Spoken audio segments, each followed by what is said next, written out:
o trabalho de acupuntura, a gente vai começar pelos Shu antigos. Eu contei a história deles para vocês.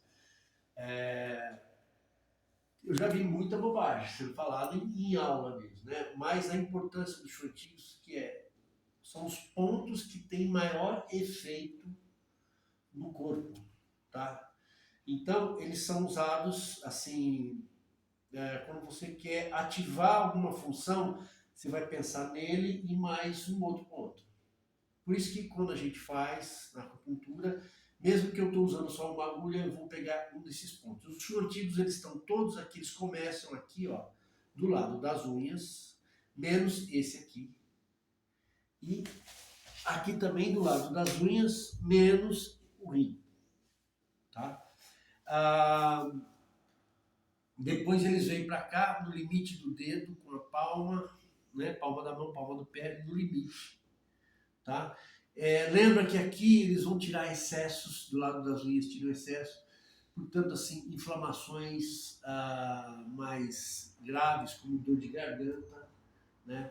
Inclusive, você vai ter esses pontos aqui, ó, que eles tiram, principalmente se você tirar sangue, tá? Você vai tirar umas gotas de sangue para tirar dor de garganta. E geralmente você vai tirar a dor de garganta e você vai pegar algum ponto local. Queria lembrar de um outro conceito da gente, que a acupuntura é feita com pontos distais, que são esses. Pontos proximais, que são próximos do tronco da área que você quer tratar. E pontos locais. Tá? Então, olha, você tem um problema feminino para tratar. A gente sabe assim, que está muito ligado a fígado. Embora eu trouxe um raciocínio para vocês. Olha o meridiano que passa em cima do corpo. Aqui, ó, na parte da mulher, é o estômago. Então, eu posso começar ativando por aqui, tá? E aí eu venho aqui. Não sei se vocês já viram, alguns problemas femininos vão ficar doloridos aqui em fígado 7, 9. Então eu posso, se eu estou trabalhando com uma agulha só, põe só num dos dois, não precisa ser os dois, né? E o ponto Shu é aqui, tá? Não é esse aqui, é o fígado 8.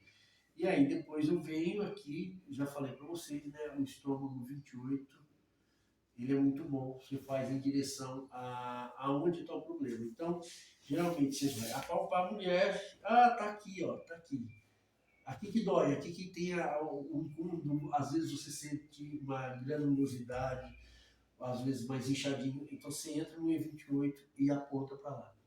Tá? Dá para usar o E27 e 28, porque, queria lembrar vocês, pontos próximos geralmente têm função semelhante, geralmente, nem sempre. Tá? Então, os Shu antigos eles têm que ser pensados nisso.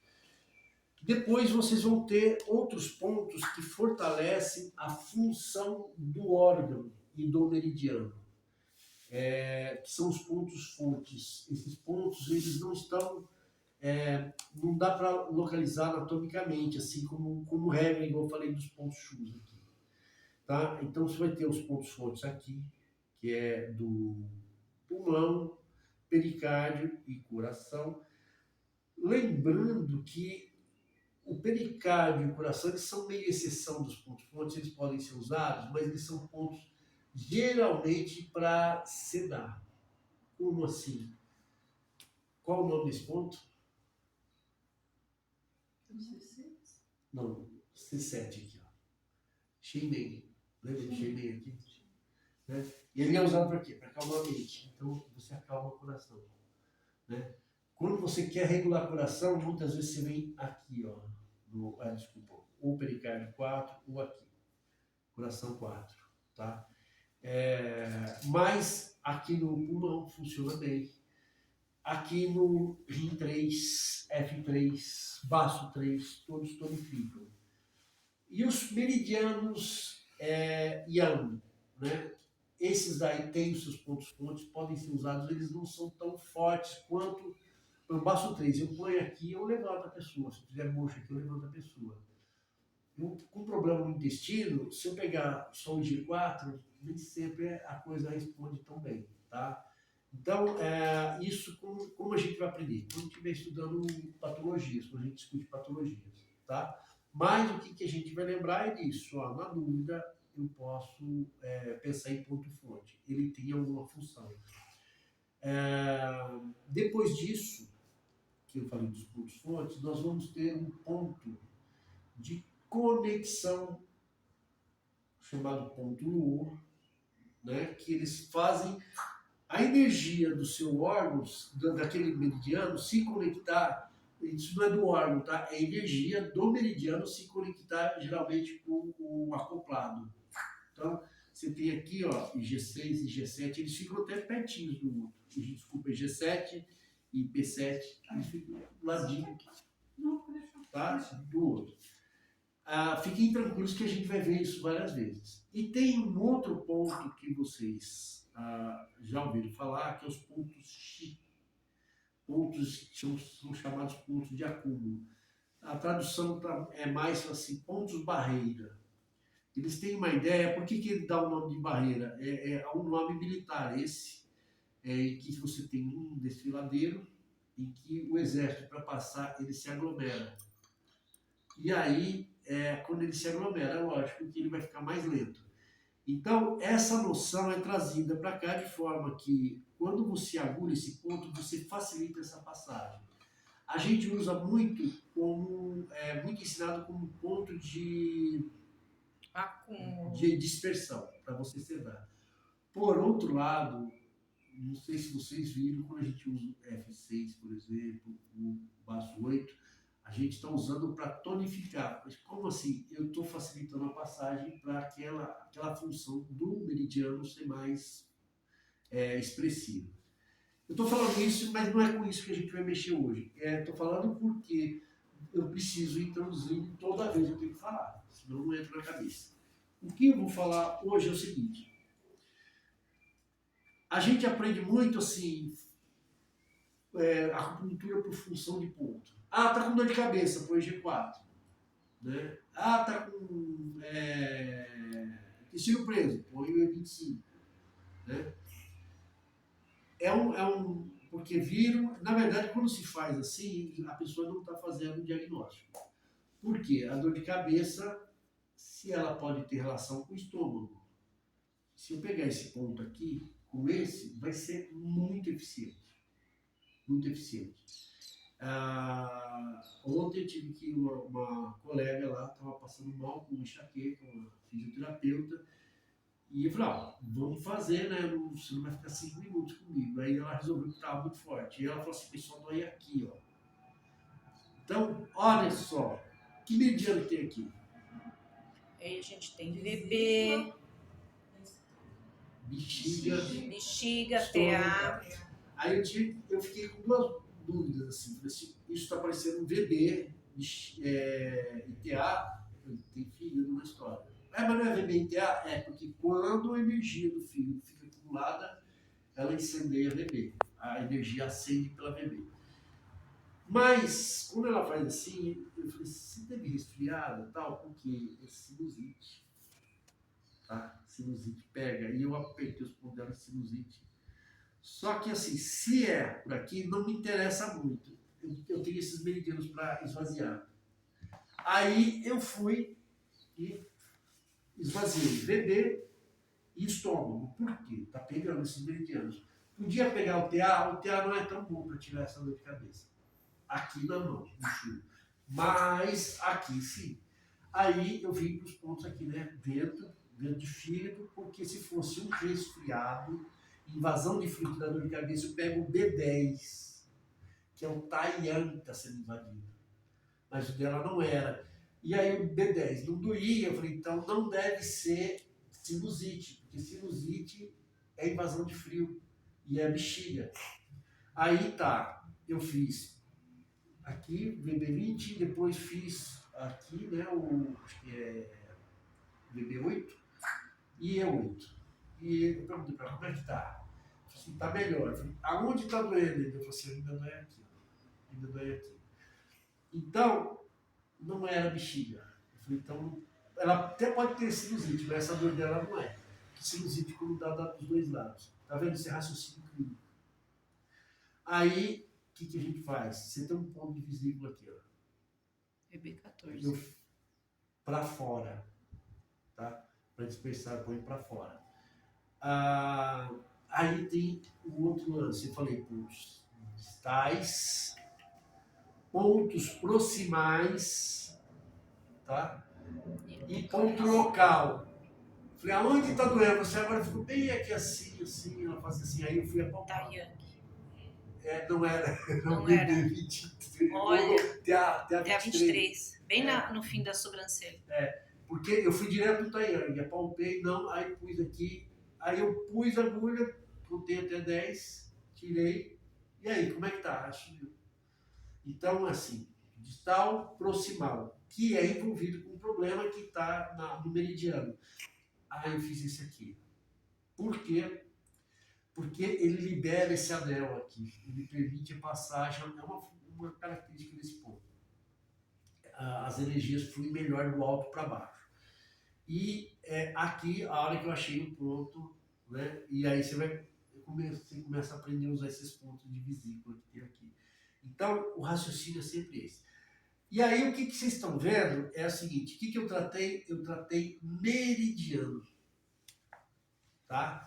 Então, por isso que se fala que esse tipo de acupuntura é uma acupuntura de meridiano, ela não é de função de ponto, embora use função de ponto. Né? VB, por que VB20? Porque é vento de fígado, tá? Só que se eu não trabalhar direito meridiano, fica meio insuficiente.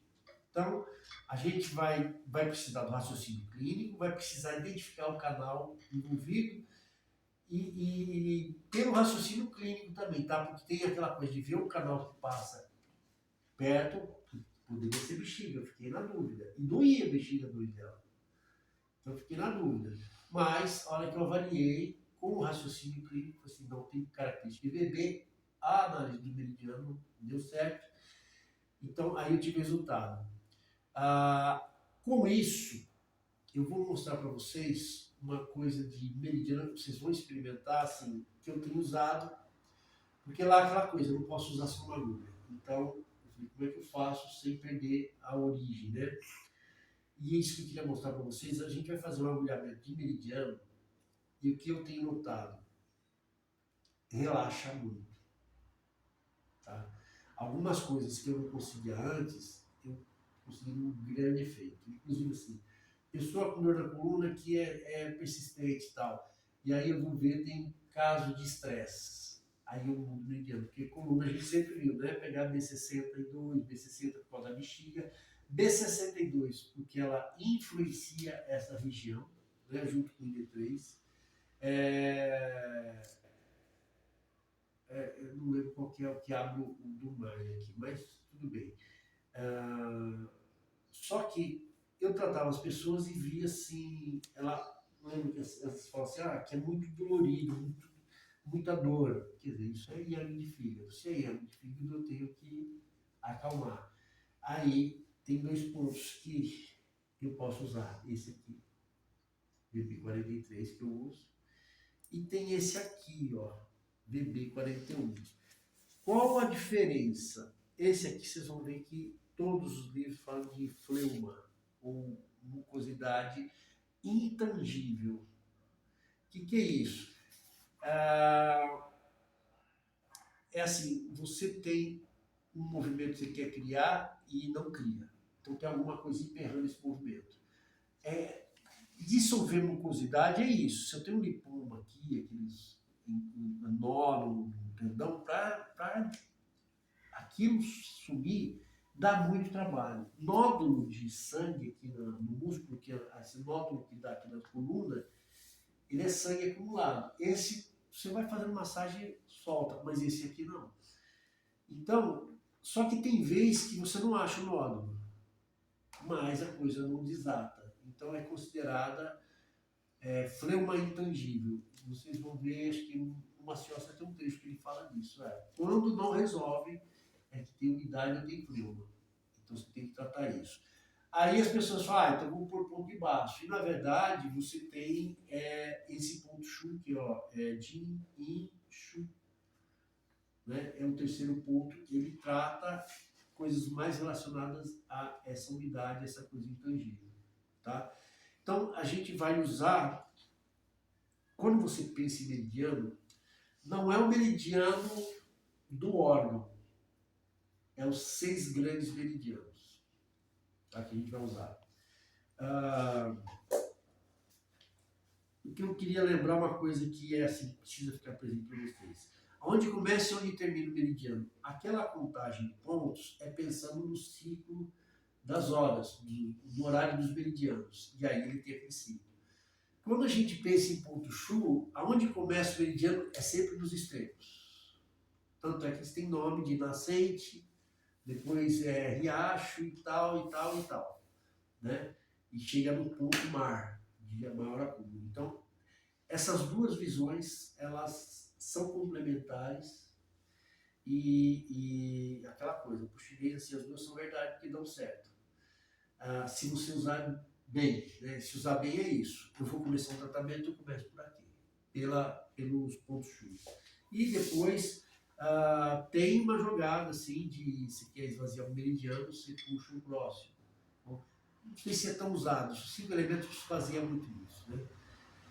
E aí, o que eu queria falar para vocês, esses pontos Shus, eles não têm relação com os 6 grandes meridianos, mas eles são importantes.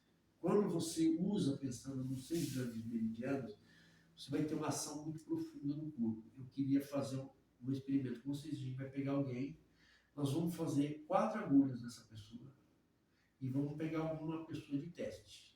Tá? E a gente vai depois dar uma olhada como é que diferença que a gente vê. Lá no hospital em 10 minutos, tá? A gente deixa 10 minutos já. Eu lembro de uma senhora ontem que ela estava com coluna torta, cuidada, ansiedade. Ela estava assim. E falei, ai meu Deus, vou matar a velha. Aí eu pus os pontos nela, a hora que eu cheguei ela estava assim. Ela parecia um ovo, sabe? Que era um ovo. Foram 2 pessoas já que eu vi, o cara também rígido pra caramba, na hora que eu voltava, todos parramados. Então eu queria que vocês vivessem isso, experimentassem isso, porque é um raciocínio, para você entender o porquê de trabalhar o Liu Jin. E o Liu Jin é os 6 grandes meridianos, e eles estão divididos em funções que vocês vão ver, por exemplo, ó, o Liu Jin, Tain, baço e pulmão. Por que eles colocaram os dois no pulmão? Né? Por que se vê essa correspondência? Pega energia da comida, pega energia do ar. Então, é um sistema de aquisição. Tem algum sistema aqui, ó, circulação de energia. Aí vocês vão entender, por exemplo, aí começou a fazer sentido para mim, porque esse aqui é o mestre dos tendões. Mas do jeito que eu via o pessoal aplicar, eles não conseguiam bons resultados. Na hora que eu entendi isso aplicado dentro do Liu Jin, né, então eu comecei a ter uma outra resposta com tendinite, né, mesmo problema articular, porque comanda a circulação de energia, e a circulação de energia ela está relacionada a movimento muscular. O movimento muscular se apoia no tendão. Então, a hora que você relaxa esse fluxo de energia, você acaba relaxando o tendão. Mas tá? Usando com PA? Hã? Mas sim. Então, tem algumas coisas, por exemplo, os casos de excesso, você vai pegar as pontas daqui e de lá, e os casos de fleuma, tá? E tem os casos só de movimentar, que você pega aqui com TA6, tá? Tem a regra que os pontos mais mar, eles funcionam mais para mover energia de qualquer meridiano. Porém, tem umas exceções, né? Aquela coisa. A cultura sempre tem exceção. Então, aí a gente vai fazer isso. O que pode ser o cobaia? Nós queria 2 pessoas, uma a gente vai agulhar, outra a gente vai deixar deitado do lado.